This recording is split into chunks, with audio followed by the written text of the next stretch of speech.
मैं डॉक्टर हरिश्चंद्र सहचार्य हिंदी प्रिय विद्यार्थियों, आपको पूर्व में कबीर की पाठ का परिचय बताया गया था। अब है काव्यगत उसकी विशेषता। देखिए, कबीर की कविता का प्रतिपाद्य मानव जीवन और उसके समस्त व्यापार थे। उन्होंने जीवन में बरती जा रही मिट्टी को अपने खंडानात्मक दृष्टिकोण से निकालने का प्रयत्न किया। उनकी कविता की विशेषता है, कबीर कवि के साथ साथ उच्च कोटि के साधक थे, सत्य के पूजक थे और ज्ञान के अन्वेषक थे। इसी से उनका काव्य सत्य और ज्ञान के निरूपण के लिए लिखा गया है। दूसरा है, कबीर की वाणी में नव रसों की अपेक्षा आध्यात्मिक रस की प्रधानता मिलती है। जो नौ रस है वो नहीं, उसमें आध्यात्मिक जो रस है उसकी उसमें प्रधानता है। उनका समग्र रचनात्मक साहित्य एक पहुंचे हुए संत के अनुभवों का भंडार है। कबीर के समस्त साहित्य में ग्रंथों में जिनकी संख्या 57 तक मानी गई है, सर्वत्र सिद्धांतों और उपदेशों का ही प्राधान्य है।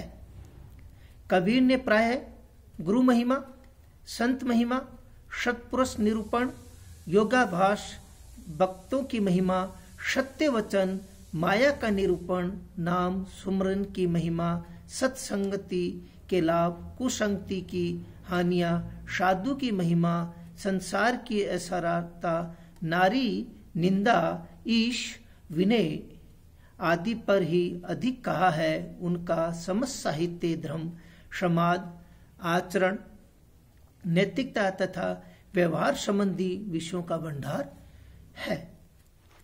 कबीर की आलोचना पद्धति स्पष्टवादिता और निष्पक्षता के लिए प्रसिद्ध है। स्पष्ट और निष्पक्ष के लिए क्या है, कबीर प्रसिद्ध है। उनकी इस प्रसिद्धता के कारण ही उनके साहित्य में समन्वयवाद की मधुर झांकी मिलती है। हिंदू, मुस्लिम, सिख, ईसाई सभी के प्रति आदर और स्नेह कबीर के मन में था। वो सभी को क्या है, समान रूप से मानता था। वो किसी को भी क्या है, समान रूप से नहीं मानता था। उसका जो उनके प्रति जो आदर है, भाव था, स्नेह था, वो सभी का क्या है, समान रूप से था। वो किसी को भी क्या है, देह की या घृणा की दृष्टि से नहीं देखता था। वो चाहे हिंदू हो, चाहे मुस्लिम हो, सिख हो, ईसाई हो, सभी को समान रूप से देखता थे। भेदभाव को दूर करने की प्रकृति कबीर की कविता की प्रमुख विशेषता थी। क्या है, जो भेदभाव है, हिंदू, मुस्लिम, सिख, ईसाई, जाति आदि का जो भेदभाव था, उसको क्या है, खत्म करना चाहता था। और अपनी जो कविता है उसमें उसको प्रमुखता दी गई है। तभी तो वे मानववाद के पोषक और एक प्रगतिशील विचारक के रूप में सामने आते हैं। कबीर का काव्य इस बात का प्रमाण है कि उसमें हृदयगत सत्यता और अनुभूति की प्रधानता मिलती है। हृदय के अंदर सत्य और अनुभूति की उसमें प्रधानता दिखाई देती है। कबीर की ये क्या है, विशेषता है। कबीर का शिल्प सरल, सहज और सजाग्र है। उनका प्रतीक विधान दैनिक जीवन से संबंधित है। इनके सहारे कबीर की गहन अनुभूतियां बड़ी सरसता के साथ व्यक्त हुई है।